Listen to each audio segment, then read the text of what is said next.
ಇದ್ದದ್ದಂತೆ ನನ್ನ ಸೃಷ್ಟಿ ಆಯ್ತು. ಯಾಕೆ ಅಂತ ಗೊತ್ತಾಗ್ಲಿಲ್ಲ. ನಿಮ್ಮ ಮುಖದಲ್ಲಿ ಕೋಪ ಎದ್ದು ಕಾಣುತ್ತಾ ಇದೆ. ನನ್ನ ಸೃಷ್ಟಿಗೂ ನಿಮ್ಮ ಕೋಪಕ್ಕೂ ಯಾರು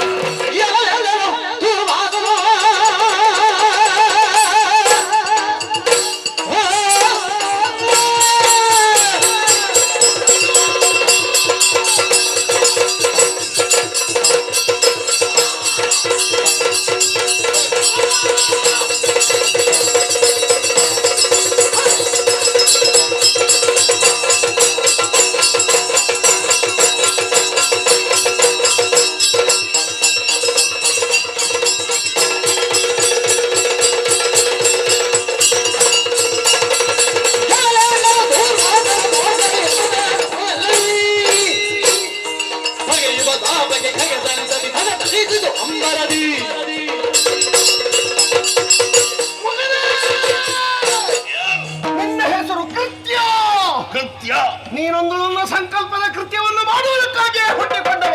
ಏನು ಸಂಕಲ್ಪ? ಅಯೋಧ್ಯಾಧಿಕಾರಿಯಾಗಿರುವಂತಹ ಅಂಬರೀಷ ನಾ ಭಗನ ಮಗ ಮಾಡುತ್ತಿರುವಂತಹ ಪೂಜೆಯಲ್ಲಿ ನನ್ನನ್ನು ಅಪಮಾನಿಸಿದ, ನನ್ನನ್ನು ತಿರಸ್ಕರಿಸಿದ, ಅವನನ್ನು ಹಿಡಿದು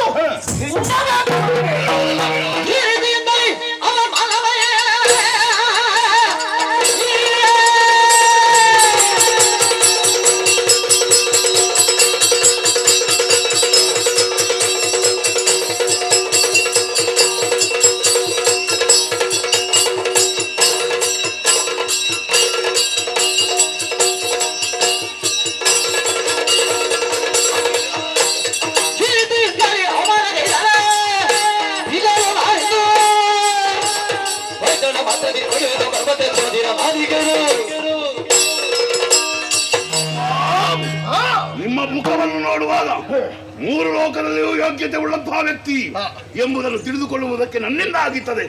ಅಂತದ್ದರಲ್ಲಿ ಅಯೋಧ್ಯೆಯ ಅರಸ ಅಂಬರೀಷ ನಿಮ್ಮನ್ನು ತಿಳಿದುಕೊಳ್ಳದೆ ಹೋದರೆ ನಿಮಗೆ ಅಪಮಾನಿಸಿದ ಆತನನ್ನು ತಕ್ಕುದಂತ ಶಿಕ್ಷೆಗೆ ನಾನು ಗುರಿಪಡಿಸ್ತೇನೆ.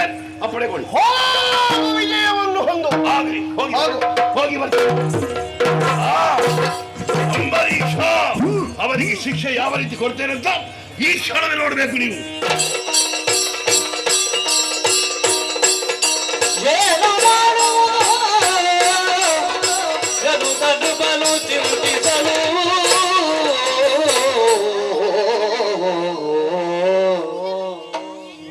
ರಾಜರಾಮನೆಯಿಂದಲೇ ಹೊರ ಹೋದವರು ಹೊರಾಂಗಣದಲ್ಲೇನೋ ಮಾಡ್ತಾ ಇದ್ದಾರೆ ಅಂತ ಚಾರರು ಒಳಗೆ ಸುದ್ದಿ ಮುಟ್ಟಿಸ್ತಾ ಇದ್ದಾರೆ. ಕ್ರೋಧದಿಂದ ಬುಗಿಬಗಿಲೆನ್ನುತ್ತಾ ಕುಣಿದು ಕುಪ್ಪಳಿಸ್ತಾ ಇರುವಂತೆ ಇದು ತನಕ ನಾವು ಕಂಡು ಕೇಳಿ ಅರಿಯದ ಘೋರ ಆಕೃತಿ ಯಾವುದೋ ಅಲ್ಲಿ ಕಾಣುವುದಕ್ಕೆ ತೊಡಗಿತು ಅಂತ ಇಲ್ಲಿ ಅಟ್ಟಹಾಸ. ಇಲ್ಲ ಹರಿಪ್ರೇರಣೆಯಿಂದ ಹರಿಪ್ರೀತ್ಯರ್ಥವಾಗಿ ಸರ್ವಕರ್ಮಗಳನ್ನು ಆಚರಿಸುವುದು ಎಂಬ ಅನುಸಂಧಾನ ನಮ್ಮದು. ತಿಳಿದು ದುರ್ವಾಸರಂತಹ ಮಹನೀಯರಿಗೆ ಅವಮಾನವಾಗುವಂತೆ ನಾವು ವರ್ತಿಸಿದ್ದೂ ಇಲ್ಲ, ಚಿಂತಿಸಿದ್ದೂ ಇಲ್ಲ. ಆದರೂ ಇದು ಅಪಮಾನ ಅಂತ ಆದರೆ ವ್ರತಭಂಗ ಆಗದಂತೆ ಕಾಯುವುದಕ್ಕಾಗಿ ಸುದರ್ಶನಧಾರಿ ಸ್ವಯಂ ಸುದರ್ಶನವನ್ನೇ ಇತ್ತಿದ್ದಾನೆ. ಆ ಬಲದಿಂದ ವ್ರತಭಂಗ ಆಗದಂತೆ ಬದುಕುವುದಕ್ಕೆ ಯತ್ನಿಸಿದ್ದು ಅಪರಾಧ ಅಂತಾದರೆ ಸುದರ್ಶನ ಪಾಣಿಯಾದಂತಹ ಹರಿಯ ಚಿತ್ತ ಹೇಗುಂಟ ಹಾಗೆಯೇ ಆಗಲಿ.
ಸೋಲಿಸಲು ದುರ್ವಾಸ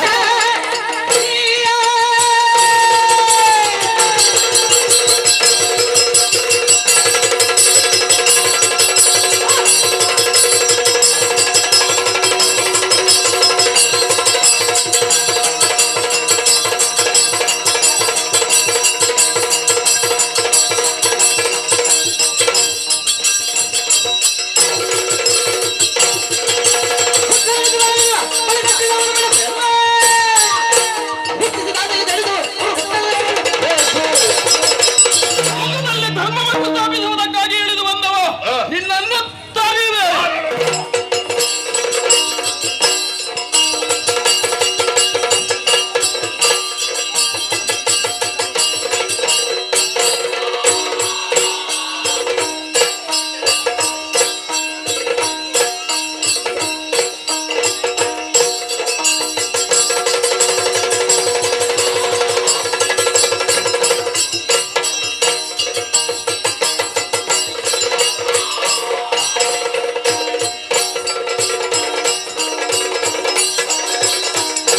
ನಮ್ಮ ಚಾನಲ್ನಲ್ಲಿ ಬರುವ ವಿಡಿಯೋಸ್ ನಿಮಗೆ ಇಷ್ಟ ಆಗಿದ್ರೆ ಲೈಕ್ ಮಾಡಿ, ಶೇರ್ ಮಾಡಿ, ನಮ್ಮ ಚಾನಲನ್ನು ಸಬ್ಸ್ಕ್ರೈಬ್ ಮಾಡಿ, ನಮ್ಮನ್ನು ಬೆಂಬಲಿಸಿ. ಯಕ್ಷಗಾನ ಗೆಲ್ಗೆ.